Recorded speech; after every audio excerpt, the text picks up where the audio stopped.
The black billionaire's baby cried without pause. Flight attendants rushed, passengers exchanged helpless glances, and even those in first class whispered in pity. All the money in the world and not a moment of peace. But the man they all respected was powerless. No one could stop the child's cries, until the most unlikely passenger on the plane stood up. The poor white boy they had mocked since boarding. What happened next left the entire cabin speechless. It was supposed to be an ordinary flight.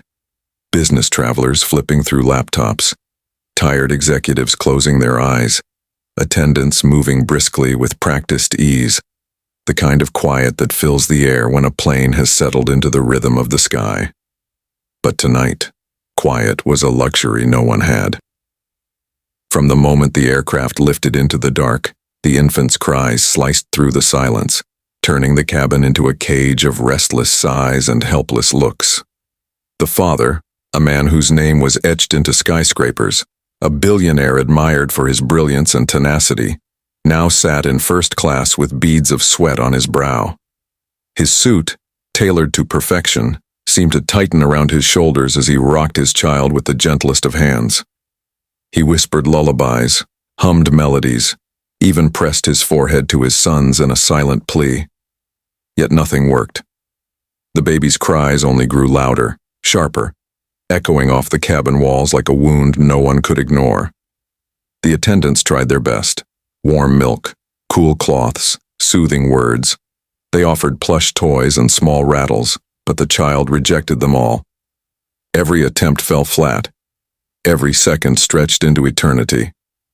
And the father's composure, the same composure that had won boardroom battles and billion-dollar negotiations, began to falter. Passengers exchanged looks, not of mockery, but of pity. "Poor man," one woman whispered.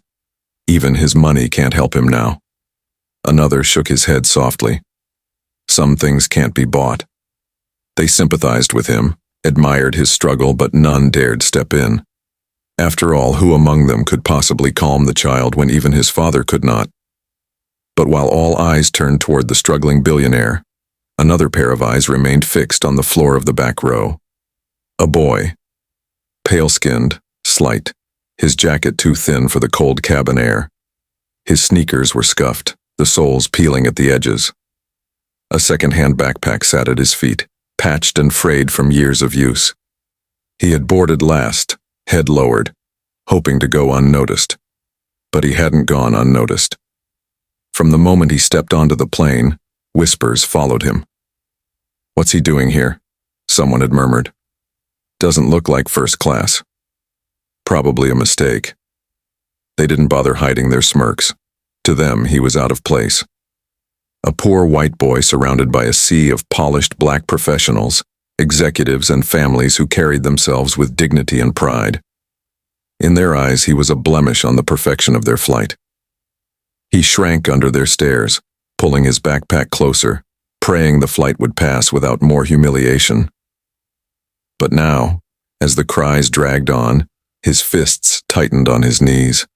His chest ached with something he had tried to bury for years. He knew those cries. He knew that helpless, desperate sound. Not from this child, but from his past.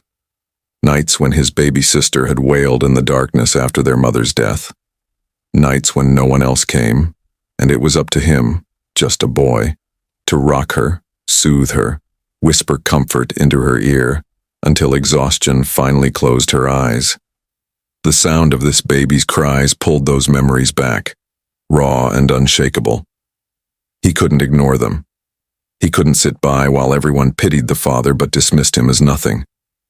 Yet still, he stayed in his seat, because he knew what would happen if he moved. He could already hear the voices. "Sit down, kid. Mind your business." He could already feel the eyes narrowing, the smirks growing sharper. And yet, inside, he knew something no one else on that flight understood. He knew he could help. The irony was heavy, though no one could see it yet. The billionaire, admired, respected, powerful, could not calm his own child. The attendants, trained, experienced, had failed. The passengers, sympathetic, pitying, sat powerless. And in the back row, the one person capable of ending the misery was the same boy they had laughed at since boarding. The same boy they saw as nothing. That truth had not yet been revealed. But it was coming. Because before that flight touched down, the cabin would learn that the world does not always work the way they expect. Power does not always lie in wealth. Respect does not always belong to those with status. And strength sometimes hides in the very person you least believe in. That night it would be the boy. The poor white boy. The one they mocked, dismissed, and despised. He would stand. He would act. And the unthinkable thing he would do would silence not just the baby's cries but the pride and prejudice of everyone on board. Before we dive deeper, let us know in the comments where you're watching from. We'd love to hear from you. And don't forget to hit that subscribe button so you never miss any of our upcoming videos. The cabin air was thick with tension, though no one dared speak too loudly.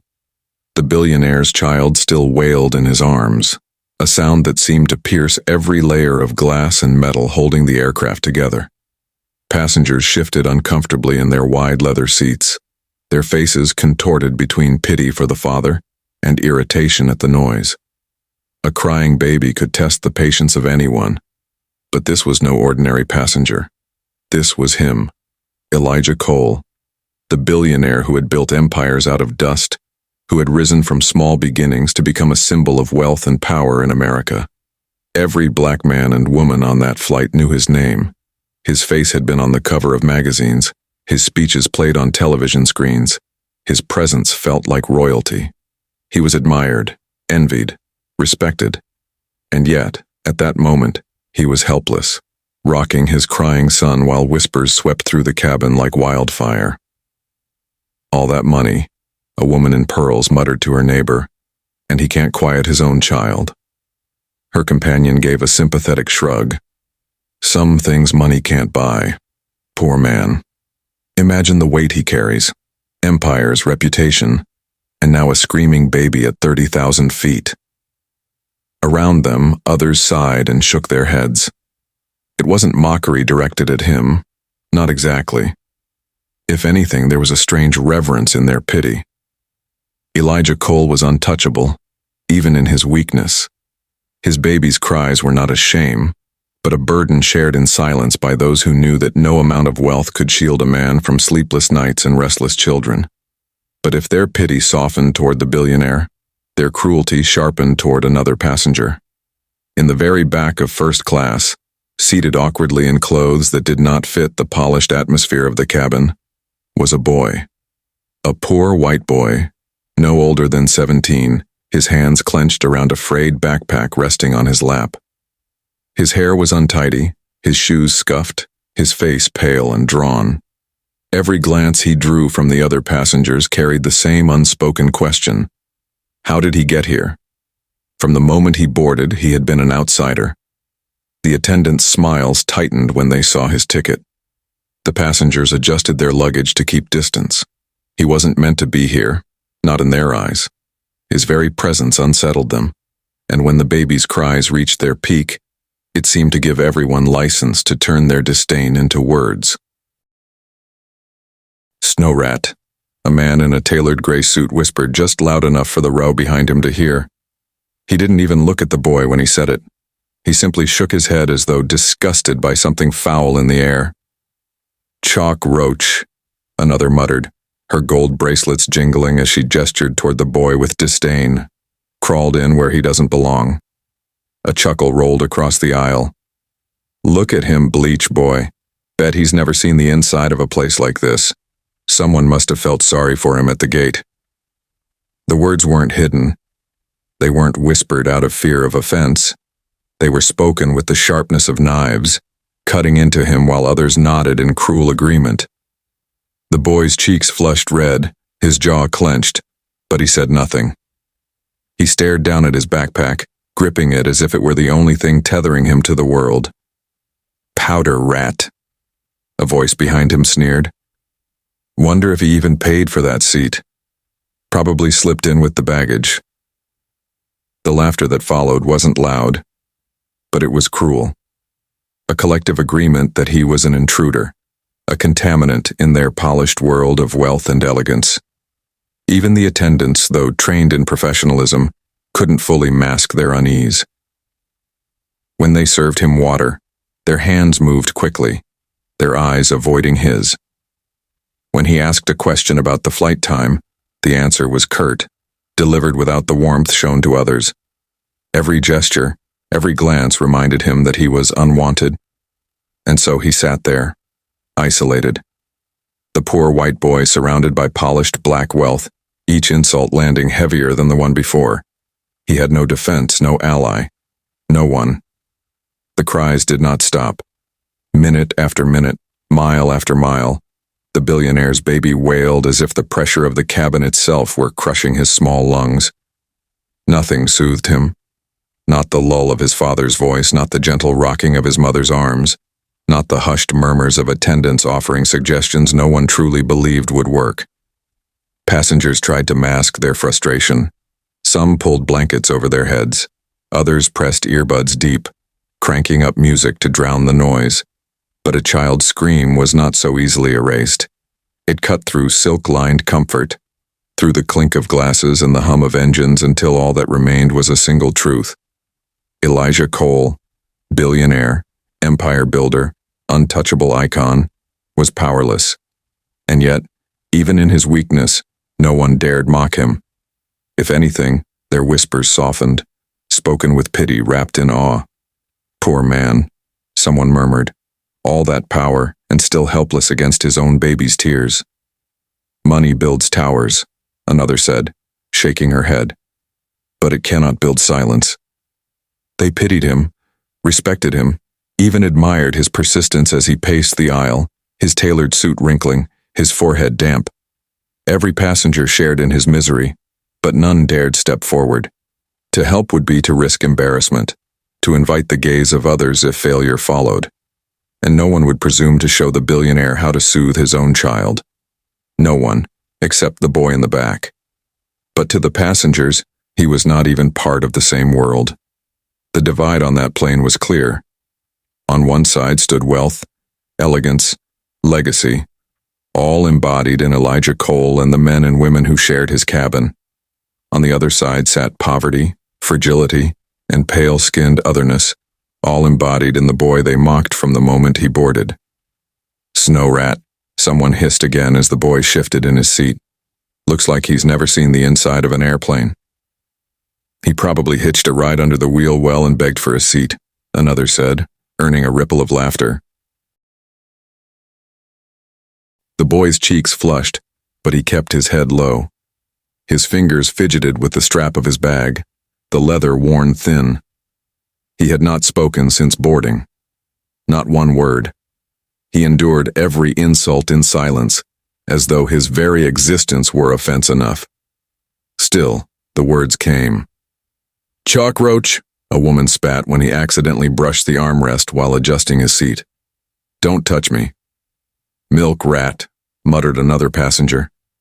"Can't believe they let trash like that into first class."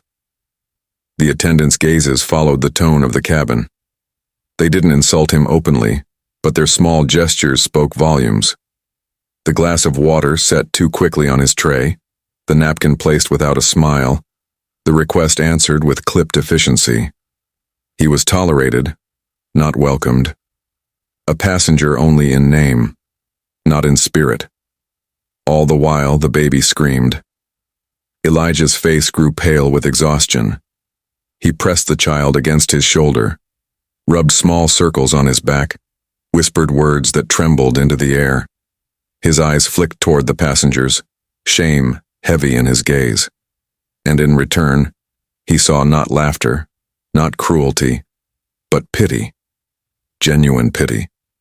They wanted him to succeed. They wanted his child soothed, his dignity restored. But still, no one moved, because their pity for the billionaire was bound by respect. Their contempt for the boy, however, was free of restraint. And it was in that tension, in that brutal divide, that the atmosphere inside the plane grew heavier by the minute. The boy's silence became unbearable to them. "Say something, bleach boy," one man taunted, leaning across the aisle. "Don't just sit there like a ghost, or are you too scared to open your mouth?" Laughter followed, sharp and cruel. The boy stared down at his hands, his knuckles white around the strap of his bag. "Look at him," another added. "He doesn't belong here. He doesn't even breathe the same air we do." Each insult piled on top of the last until the boy felt buried beneath their voices. Alone in a cabin full of people, he carried the weight of being the outsider, the intruder, the object of disdain. And then, just as the laughter died, the baby's cries swelled again. Louder, sharper, desperate. The billionaire sank back into his seat, eyes shut, his hand pressed against his temple. His wife whispered frantically, bouncing the child, her own face pale with helplessness. The attendants hovered, but none dared interfere. The cabin was divided. Between the powerful man everyone pitied, and the powerless boy everyone scorned. No one expected the line to be crossed. No one imagined that the boy, the snow rat, the chalk roach, the milk rat, would rise. But deep in his chest, beneath the shame and the silence, something stirred. Something that none of them could see. Something that would soon shatter the divide forever. The cries had grown ragged now, not softer, but more desperate, as though the baby's lungs would tear under the weight of his own voice. The attendants exchanged anxious glances, their polished masks of professionalism slipping. First-class passengers shifted in their seats, murmuring prayers or complaints, no longer certain which one was more fitting. And Elijah Cole, billionaire, sat slumped in his seat, a man stripped of all armor. His tie was loosened, his shirt damp where the baby's tears had soaked through. His eyes were closed, lips moving in a whisper only his son could hear. But nothing could quiet the child. It was then the white boy moved. At first it was only a small shift, a loosening of his grip on the backpack, a faint straightening of his posture. But the motion was enough. Heads turned, eyes sharpened, whispers rose. "What is he doing?" "Stay where you are, snow rat. Don't even think about it, chalk roach. Sit down." The words cut through the hum of the engines, barbed with venom. But he did not sit down. Slowly, with a weight that made each gesture heavy, the boy stood. His pale hands trembled, but his steps were steady. He walked down the aisle. The laughter started low, bitter. Look at him. Bleach Boy thinks he's about to be the hero. Pathetic. Yet none of them rose to stop him. None of them lifted a hand. They simply watched. A wall of contempt pressing against his back as he moved toward the front. Elijah looked up when the shadow fell across his seat. His brows furrowed, confusion mixing with exhaustion. In front of him stood the one passenger who had drawn ridicule since the moment he boarded, the poor white boy. Pale, awkward, unwanted. The boy's voice, when it came, was soft but steady. "May I?" A ripple of disbelief shot through the cabin. Gasps, mutters, laughter. "He can't be serious." "Elijah, don't let him touch your child. Send him back to his seat." But Elijah Cole did not answer right away. He looked at his son, face red, fists clenched, lungs straining. He looked at his wife, her eyes glassy with fatigue, her lips trembling with prayers that were not being answered. He looked at the boy, standing there with trembling hands and eyes that carried something different. Not pity, not arrogance, but sincerity. The billionaire hesitated. And in that hesitation, the cabin fell into a sharper divide. One voice broke the silence. "You'll let a snow rat touch your child? Are you mad?" But Elijah, desperate and exhausted, extended his child forward. The gasp that followed was a wave that rolled through the plane. Disbelief, shock, outrage, every emotion erupted at once.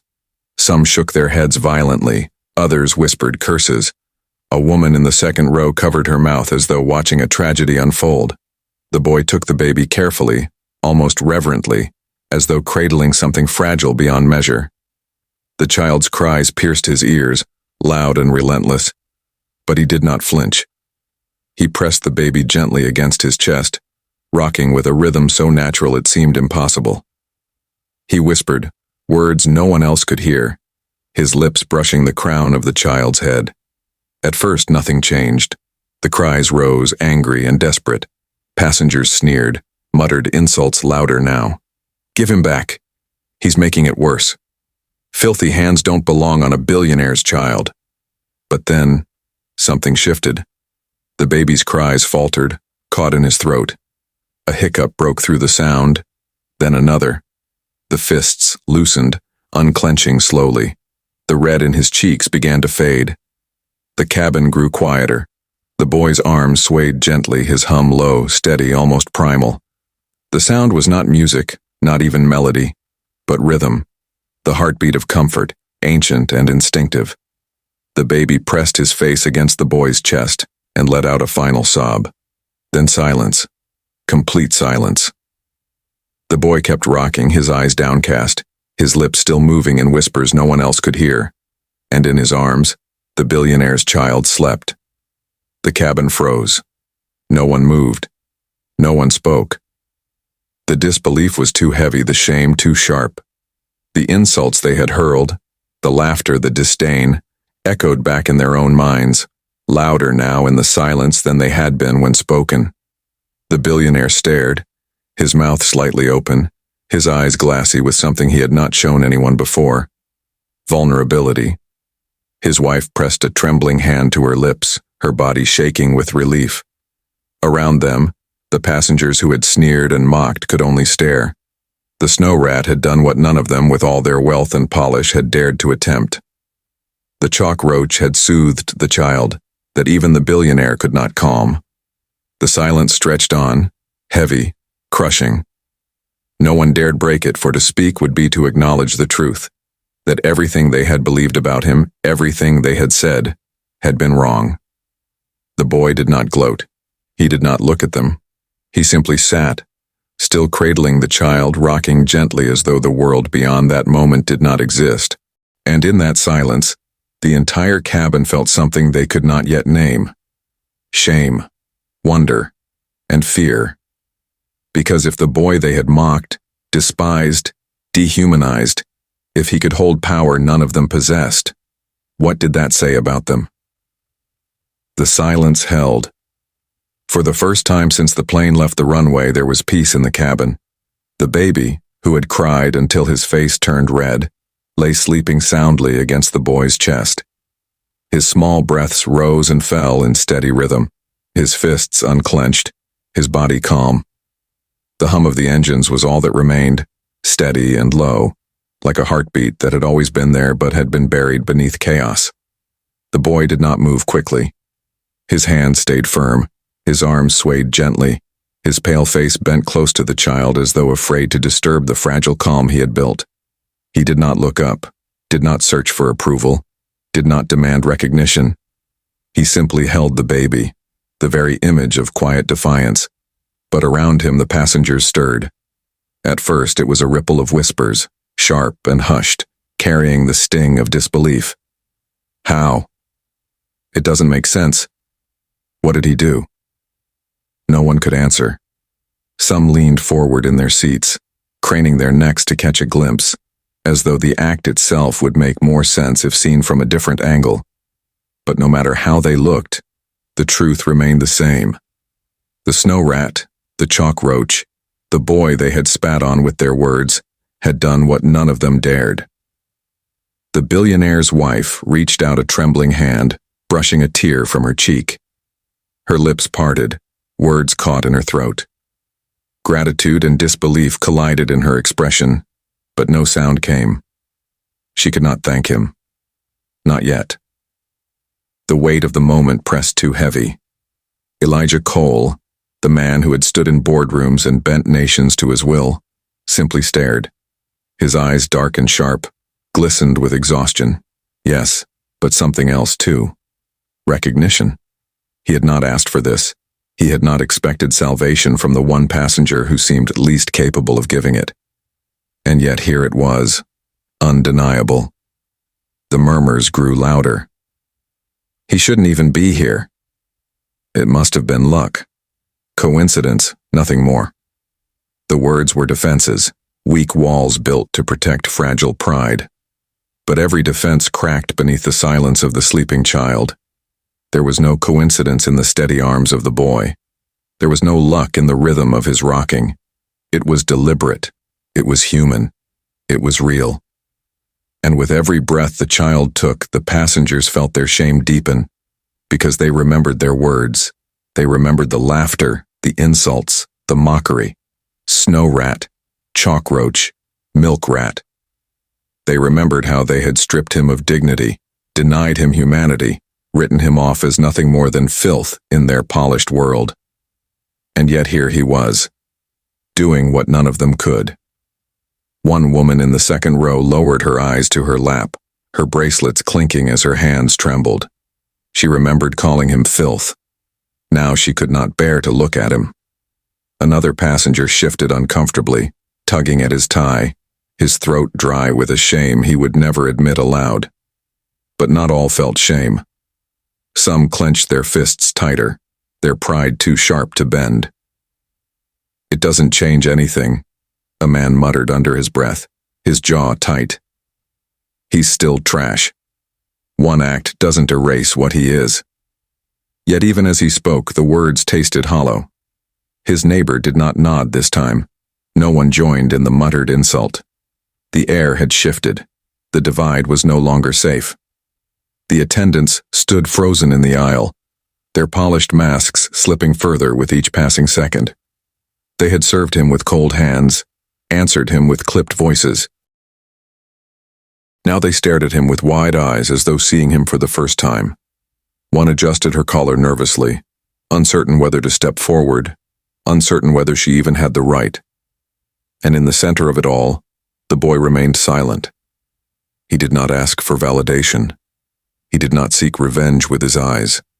He did not force them to swallow their words. His silence was heavier than any speech, more condemning than any accusation. Because silence left the passengers to confront themselves. The billionaire leaned forward at last, his voice low, breaking through the hush. "How did you?"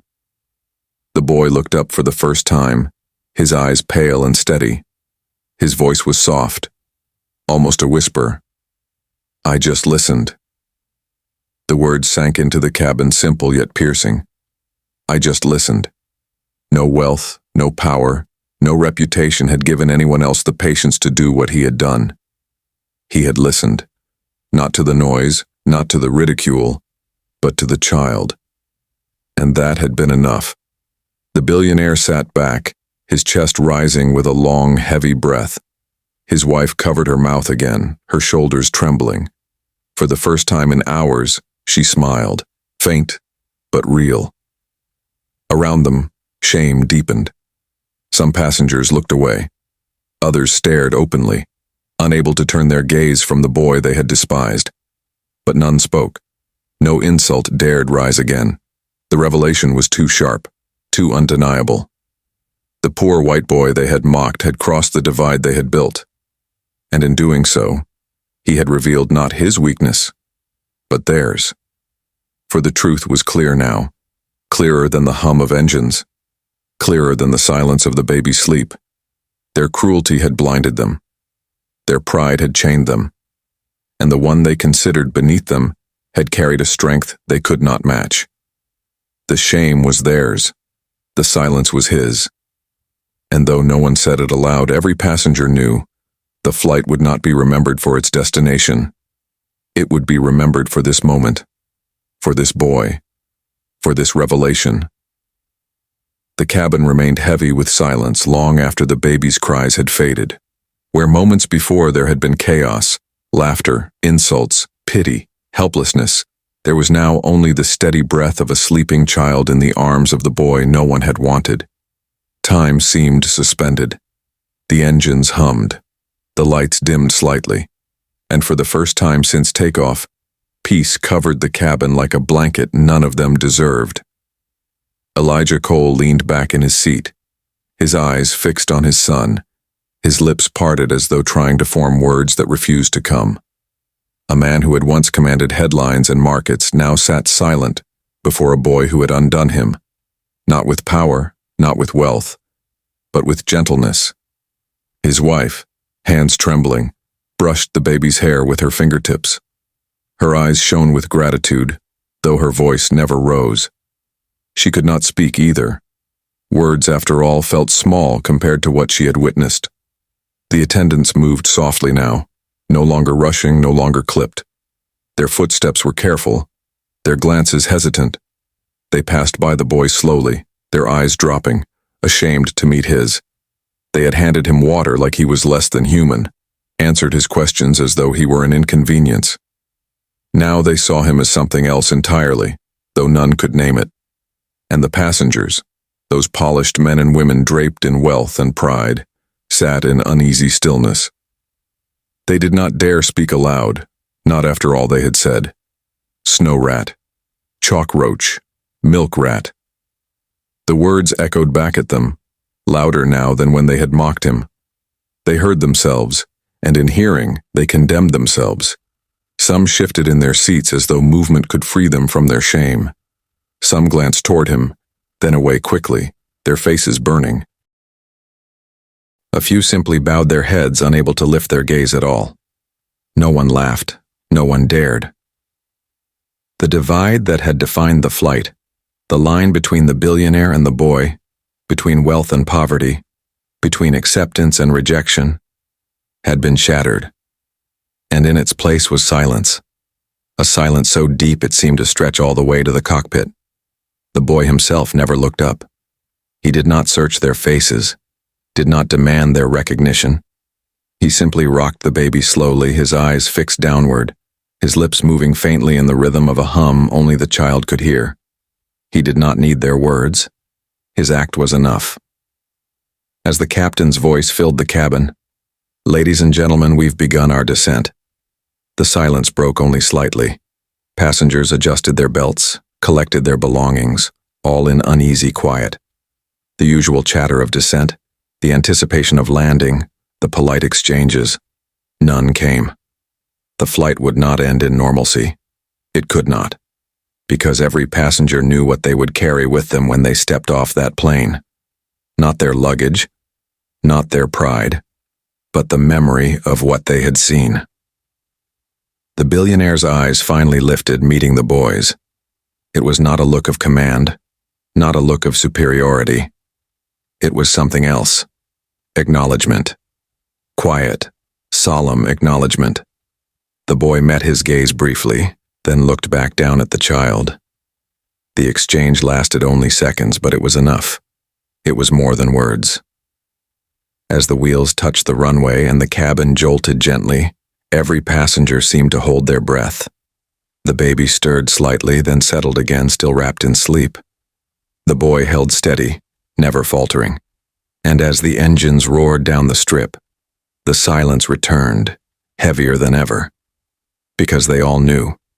When they left that plane, when the doors opened and they walked into the world again, they would remember. They would remember the billionaire's helplessness. They would remember their own cruelty. They would remember the boy's silence. And they would remember that the one they mocked, despised, ridiculed, had done what none of them could.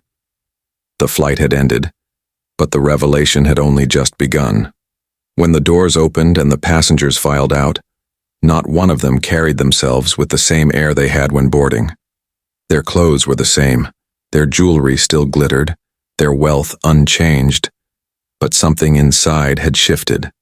They had entered that plane convinced of who belonged and who did not. They had mocked a boy not for his actions, but for his skin, his poverty, his difference. They had armed themselves with insults, snow rat, chalk roach, bleach boy, and believed their words stripped him of worth. And yet it was he, the one they despised, who had calmed the storm none of them could touch. It was his trembling hands that had carried the strength they lacked. Elijah Cole walked out last, his wife beside him, their child still asleep in the boy's arms. The billionaire who had built empires looked at the boy with something more powerful than pity, more powerful than gratitude. It was recognition. Because for all his wealth, all his power, Elijah knew he had been powerless when it mattered most, and the boy they mocked had done what he could not. The lesson lingered in the air long after the passengers stepped into the terminal. Humanity is not measured by wealth, skin, or status. It is measured by compassion, by action when no one else dares. And yet, the shame of what they had said would never leave them, for it was not only the boy who had been exposed. It was them, their cruelty, their prejudice, their silence. The boy never spoke again. He handed the sleeping child back to the billionaire gently, shouldered his frayed backpack, and disappeared into the crowd like a shadow. He did not wait for thanks. He did not demand recognition. He simply left, leaving behind a silence that weighed heavier than any speech. And every passenger knew they would never forget him. So the question remains, even now, what do we see when we look at another human being? Do we see their skin, their clothes, their poverty? Or do we see their worth, hidden beyond what our eyes are trained to judge? Because on that flight, pride was stripped bare. On that flight, wealth bowed to humility. And on that flight, one boy reminded a cabin full of people, and perhaps all of us, of a truth too often forgotten. Sometimes the most unlikely among us carry the strength we need most. We'd love to hear from you, and don't forget to hit that subscribe button so you never miss any of our upcoming videos. If you love this story, don't forget to like, subscribe, comment, and share it with people around you. See you in the next video.